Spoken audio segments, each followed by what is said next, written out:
नमस्कार, मैं प्रभास सिंह आप लोगों का मेरे चैनल में हार्दिक स्वागत करता हूं। आज मैं फिर से आप लोगों के बीच एनसीईआरटी क्लास 12th बायोलॉजी का सेकंड लेसन लेकर उपस्थित हूं, जिसका नाम है पुष्पी पादपों में लैंगिक जनन sexual reproduction in flowering plants. जब मैं lesson number first last topic discuss कर रहा था, मैंने तभी आपसे कहा था कि जो पौधे होते हैं, अधिकांशतः जो पौधे होते हैं उसमें सेक्सुअल रिप्रोडक्शन पाया जाता है, और जिनमें पाया जाता है वो पौधे उनका विकास एक तीव्र गति से, या कह सकते हैं उनमें चेंजेस जो आने की संभावना अधिक होती है। और सेक्सुअल रिप्रोडक्शन मतलब लैंगिक जनन के साथ साथ अगर उनमें पर परागण पाया जा रहा है, ठीक है, ऐसी स्थिति में उनमें चेंजेस आना एक स्वाभाविक घटना है, और चेंजेस आना एक आवश्यक भी है, जिसके कारण लगातार आप पुष्पी पादपों में परिवर्तन देखते हैं। तो हम लोग चलते हैं, वीडियो स्टार्ट करते हैं, अपने टॉपिक पे आते हैं। एक आवृतबीजी पौधे का जीवन चक्र। आवृतबीजी पौधे में जो आवृतबीजी पौधे में पुष्प होते हैं, ये पुष्पी पौधे होते हैं। इनमें बीज फल के अंदर बंद, आवृतबीजी का अनावृत मतलब बीज फल के मतलब उससे कवर नहीं होगी। इस पे क्या होता है, बीज जो होते हैं फल के अंदर बंद होते हैं, ठीक है। इन पौधों के जीवन के इतिहास में द्विगुणित गुणसूत्र के अर्धसूत्री विभाजन के द्वारा अगुणित यन पीढ़ियों का निर्माण होता है। यह दोनों घटनाएं एक दूसरे के बाद आती हैं, इसे पीढ़ी एकांतरण कहते हैं। अब आप यहाँ पे 2n यन समझिएगा कि जैसे कि अगर किसी पौधे के ये वर्तिकाग्र है, वर्तिकाग्र बीजांड है, ठीक है, ये आगे हम लोग इसी डिस्कस करने वाले हैं। तब मैं थोड़ा बताता हूँ आपको कि जब कोई परागकण इसके किसी पुष्प के मादा जनन भाग पे वर्तिकाग्र पे आता है, स्त्री के सर पे, तो वहाँ पे क्या होता है, इसका यन और जो यहाँ पे मादा गुणसूत्र उपस्थित वो भी यन है, तो ये दोनों जब मिलेंगे तो 2n बनाएंगे। तो जो संतान गुणसूत्र गए 2n हुआ, लेकिन यह 2n जो है किसी भी एक पौधे में स्वतः से नहीं जा, मतलब वही पीढ़ी एकांतरण नहीं कर सकता है। ये जब 2n है, एक निश्चित समय बाद अर्धसूत्री विभाजन करके यन बनेगा। यह जायगोट से फिर यन जब बनेगा, यन गुणसूत्र के यन के रूप में रहेगा। फिर जब जनन होगा, फिर ऐसे प्रक्रिया लगातार चलती रहेगी। जैसे कि इंसानों के गुणसूत्रों में भी होता है कि पिता के 23 गुणसूत्र हैं, जिसे हम लोग यन कहते हैं, फिर माता के 23 गुणसूत्र हैं, फिर यन कहते हैं। फिर दोनों क्या जनन के उपरांत दोनों गुणसूत्र बन जाते हैं, 46 गुणसूत्र बन जाते हैं, जिसे हम लोग 2n कहते हैं। तो ये 2n जो बन गए, ऐसा नहीं किसी संतान के अंदर 46 गुणसूत्र रहेंगे। अरे भाई, वो चाहे लड़की हो चाहे लड़का हो, चाहे दोनों स्थिति में एक ही गुणसूत्र जाएंगे, एकल गुणसूत्र जाते हैं। तो ऐसी स्थिति में जब जायगोट बनता है, जायगोट के जब प्राइमरी स्टेज को क्रॉस करता है, क्रॉस करने के बाद एक निश्चित समय के बाद यह गुणसूत्र अर्धसूत्री विभाजन करके यन बन जाते हैं। यन बन जाएंगे, इसका मतलब 23 गुणसूत्र इनके पास हो जाएगा, जिससे पुनः जब जनन करेंगे तो मतलब अगली पीढ़ी में उनके 23 गुणसूत्र ही आगे जाएंगे, ठीक है। तो हम लोग इस पर आगे डिस्कस करेंगे। आगे चलते हैं। पुष्प की संरचना, structure of fall, most important part है ये इस लेसन का, बहुत ही ज़रूरी है। इसमें मैं आपको जल्दी जल्दी हर एक चीज़ें बताऊंगा और बहुत आसान तरीके से, ठीक है। तो हम लोग पहले बात करते हैं पुष्पवृंत। पुष्पवृंत क्या है, ये भाग है जो पुष्पवृंत है, ठीक है। पुष्पवृंत किसे कहते हैं, जो भाग पुष्प के तने से लगा होता है उसे पुष्पवृंत कहते हैं, ठीक है। पुष्पासन किसे कहते हैं, किसी पुष्प का वह भाग जिससे पुष्प के संपूर्ण संपूर्ण भाग उपस्थित होते हैं उसे क्या कहते हैं, पुष्पासन कहते हैं। इसी भाग से मादा बीजांड या कह सकते हैं अंडाशय जुड़ा होता है। उसके बाद आप जो सबसे बाहर देख रहे हैं ये बाह्यदल है। बाह्यदल किसे कहते हैं, किसी पुष्प के सबसे बाह्यतम आवरण को बाह्यदल कहते हैं, जो पुष्प के प्रारंभिक अवस्था में ढकने का कार्य करता है। उसके बाद दल किसे कहते हैं, किसी भी पुष्प के सबसे आकर्षक भाग को क्या कहते हैं, दल कहते हैं, जिसके कारण कीट पतंगे या अन्य जीव जंतु इसके पुष्प की तरफ क्या होते हैं, आकर्षित होते हैं। अब हम लोग आते हैं परागकोश, इस पे आते हैं। इसको हम लोग जो आप देख रहे हैं यहाँ पे परागकोश तंत्र, इसको हम लोग पुमंग या पुमंग भी कहते हैं, पुमंग कहते हैं, या क्या कह सकते हैं, इसका एक नाम और है पुंकेसर भी कह सकते हैं। अब पुमंग किसे कहते हैं या नर जनांग क्या, इसको समझते हैं। किसी भी पुष्प के किसी पुष्प के नर जनन भाग को पुंकेसर कहते हैं। इसके दो भाग होते हैं, परागकोश और तंतु। परागकोश किसे कहते हैं? परागकोश किसी पुष्प का किसी पुष्प के पुंकेसर का सबसे ऊपरी भाग होता है, ठीक है। इसमें पालियाँ उपस्थित होती हैं, जैसे कि आप लोग को मैं बना के दिखा रहा हूँ।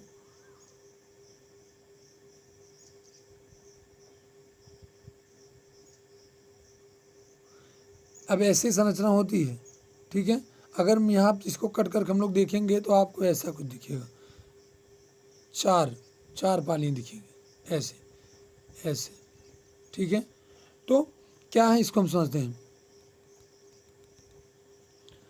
पुंकेश परागकोश कहते हैं। परागकोश में दो पालियाँ होती हैं, प्रत्येक पालियों में पुनः दो पालियाँ होती हैं।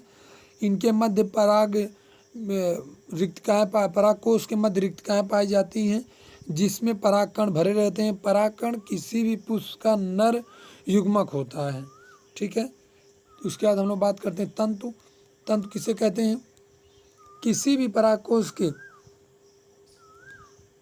किसी पुंकेसर के परागकोश और बीजांड पुष्पासन को जोड़ने वाले धागे नुमा संरचना भाग को क्या कहते हैं? तंतु कहते हैं। यह परागकोश और पुष्पासन को जोड़ने का कार्य करता है। इसके बाद हम लोग बात करते हैं किसका? मादा जनन भाग या स्त्री केसर का या जायांग का। अब जायांग क्या है या स्त्री केसर क्या है? जायांग, ठीक है। जायांग या स्त्री केसर क्या है, याद रखिएगा। फ्लावर स्ट्रक्चर पे और इस पे बहुत सारी हेडिंग हैं। इस हेडिंग को इनको एक हेडिंग मतलब को एक टॉपिक फिक्स आता है। ये जायांग या स्त्री केसर क्या है? किसी पुष्प के मादा जनन भाग को जायांग या स्त्री केसर कहते हैं। इसके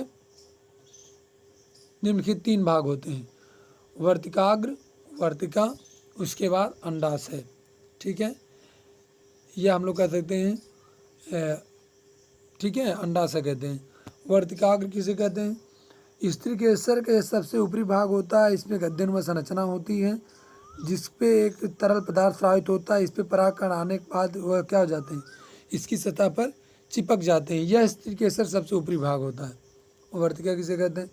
यह वर्तिकाग्र और पुष्पासन जोड़ने का कार्य करता है। यह नालो संरचना होती है, ठीक है। इसमें कोई भी तरल पदार्थ या कोई भी पोषक पदार्थ नहीं पाया जाता है। उसके बाद आ जाते हैं अंडाशय पे। यह स्त्री केसर सबसे निचला भाग होता है, जो पुष्पासन लगा होता है, ठीक है। इसकी उभरी हुई संरचना होती है, जिसमें मादा युग्मक भरे होते हैं। इसी के अंदर बीजांड पाया जाता है, जिसमें बीज का निर्माण होता है। हम लोग आगे चल के सिर्फ देखते हैं क्या कह रहे हैं। आवृतबीजी पौधे के बीजांड उद्भिद में, मतलब इसके कवर बात करें यहाँ पे, जो आप देख रहे हैं बीजांड देख रहे हैं, पूरी कवर इसकी बात हो रही है। मूल स्तंभ व पत्तियाँ होती हैं। प्रजनन के लिए तने पर पुष्प उत्पन्न होते हैं। पुष्प पादपों का एक प्रजनन स्थल होता है। ध्यान दीजिएगा, पुष्प किसे कहते हैं? अगर आपको एक लाइन पूछे तो आप कह दीजिएगा किसी पुष्प के जनन स्थल को किसी पौधे के जनन स्थल को पुष्प कहते हैं, जिसके चार भाग होते हैं, ठीक है। बाह्य दल, जायांग और पुमंग, ठीक है। आगे चल देखते हैं। इसे बाह्य दलपुंज, पुमंग और जायांग। बाह्य दल जिसमें बताइए आपको, यह पुष्प का प्रथम चक्र होता है और सबसे बाहरी आवरण होता है, जो बाहरी आवरण होता है, जो कली को ढकने का कार्य करता है। इसके बाद दलपुंज है, कोरोला है, जैसे यह दूसरे चक्र का इसका दूसरा चक्र होता है। यह सबसे आकर्षक रंगीन भाग होता है, जो कीट पतंग अपनी ओर आकर्षित करता है। उसका पुमंग जैसे मैंने बता दिया है, नर जनन भाग होता है। इसके दो भाग होते हैं, परागकोश और तंतु। परागकोश क्या है? ये सबसे ऊपरी भाग होता है, इसमें दो पालियाँ होती हैं, ठीक है। इस पर आप लोग डिस्कस हो ही चुका है। हम लोग इस पर आते हैं, फिर एक बार देखते हैं कि जब हम परागकोश को काट करके देखते हैं तो हमको कुछ ऐसी संरचना दिखाई देती है। अब ये क्या है, इस पर हम लोग देखें तो जो दो पालियाँ दिख रही हैं, इनकी दो पालियों को जो हम लोग काट देखते हैं, दो पालियाँ बुना दिखती हैं। इसी के अंदर क्या होता है? परागकण भरे रहते हैं। जब ये पक जाता है पुष्प में तो ये फट के गिर जाता है। परागकण का जो लाइफ टाइम होता है, अलग अलग परागकण का अलग अलग होता है। कुछ का है 30 सेकंड, किसी का 1 मिनट है, किसी का 30 मिनट है, किसी के 1 घंटे हैं। परागकण एक निश्चित समय बाद इसके ये मर जाता है, ठीक है। और उतने समय में अगर नहीं पहुँच पाया तो अब हम लोग चलते हैं पराग कोश का विकास, लघु बीजाणु जनन एवं सूक्ष्म बीजाणु जनन। लघु बीजाणु जनन क्या है, सूक्ष्म बीजाणु जनन क्या है। लघु बीजाणु किसे कहते हैं, ध्यान दीजिएगा, लघु बीजाणु परागकण को ही कहते हैं। अगर आपसे पूछता है कि लघु बीजाणु जनन क्या है तो कह दीजिएगा कि लघु बीजाणुओं के बनने की प्रक्रिया को ही क्या कहते हैं, लघु बीजाणु जनन कहते हैं। या आप कह सकते हैं पराग कोश में परागकण के बनने की प्रक्रिया को ही क्या कहते हैं, लघु बीजाणु जनन या परागकण जनन कहते हैं। ये क्या है कि परागकण कैसे बना है, ऐसा तो हुआ नहीं कि एक ही दिन में पूरे परागकण बन के तैयार हो गए, ठीक है। तो ये प्राइमरी स्टेज होता है, पहले पराग कोश की इनिशियल मतलब प्राइमरी सेल से पराग कोश की संरचना धीरे धीरे बननी स्टार्ट होती है। जब बन जाती है तो फिर उसी में से एक कोशिका से 1 से 4 परागकण कोशिका बनती है, फिर 4 से 8, 8, 16, 32, 64 ऐसे विकास इनका होता है। यह एक बहुत तरुण पराग कोश का अनुप्रस्थ काट देखने पर कोशिकाओं का एक समूह दिखाई देता है जो बाह्य स्तर द्वारा घिरा होता है। पुंकेसर में 2 पराग कोश पाए जाते हैं, इन्हें द्विकाष्ठी या डाइथिकिस कहते हैं, ठीक है। जैसे सरसों मटर आदि में इनके पराग कोशक में 2 परागधानी पाई जाती है जिसमें परागकण भरे होते हैं, ठीक है। एक परिपक्व पराग कोश का आंतरिक चित्र। अब परिपक्व पराग कोश का आंतरिक चित्र जब हम लोग देखने का प्रयास करते हैं तो आपको बहुत सारी चीज़ें ऐसी दिख जाएंगी। अब हम लोग देखते हैं क्या क्या चीज़ें। जैसे पहली चीज़ यह है कि 3 भित्ति होती है, एपिडर्मिस इंडोडर्मिस होती है, ठीक है। एपिडर्मिस क्या है, 2 भित्तियाँ होती है जो 3 आप देख रहे हैं जो डिवाइड कर रही हैं, एपिडर्मिस है, इंडोडर्मिस है, और उसके बाद आप देख रहे हैं कि मिडल है, उसके बाद टेपिटम है, बहुत इंपॉर्टेंट है टेपिटम किसे कहते हैं, ठीक है। उसके बाद कनेक्टिव है, हम देखते हैं क्या है ये। पहले हम लोग बात करते हैं टेपिटम किसे कहते हैं। टेपिटम किसी भी पराग कोश का यह पराग भित्ति होती है जिससे परागकण को पोषण प्राप्त होता है। यह बाह्य भित्ति और मतलब बाह्यतम आवरण से क्या होती है, लगभग जुड़ी होती है, ठीक है। टेपिटम बहुत इंपॉर्टेंट है। टेपिटम बता सकते हैं हम लोग, पराग भित्ति होती है, आंतरिक पराग भित्ति होती है जिससे परागकण क्या होते हैं, पोषण प्राप्त करते हैं। परागधानी भित्ति में 4 परतें होती हैं।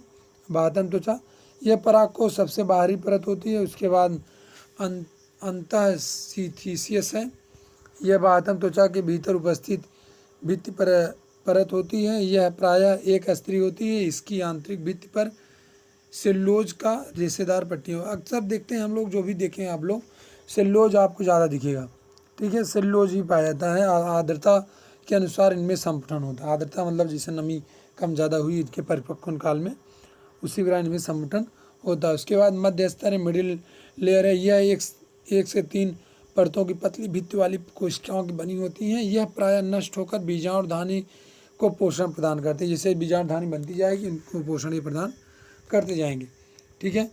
आज के लिए हम लोग बस इतना ही। नेक्स्ट सेशन इसका नेक्स्ट पार्ट हम लोग डिस्कस करेंगे। मुझे आशा करता हूँ आप वीडियो पसंद आया होगा। जो टॉपिक आपको न समझ में आप क्वेश्चन कर सकते हैं। आज के लिए बस इतना ही, ठीक है। धन्यवाद।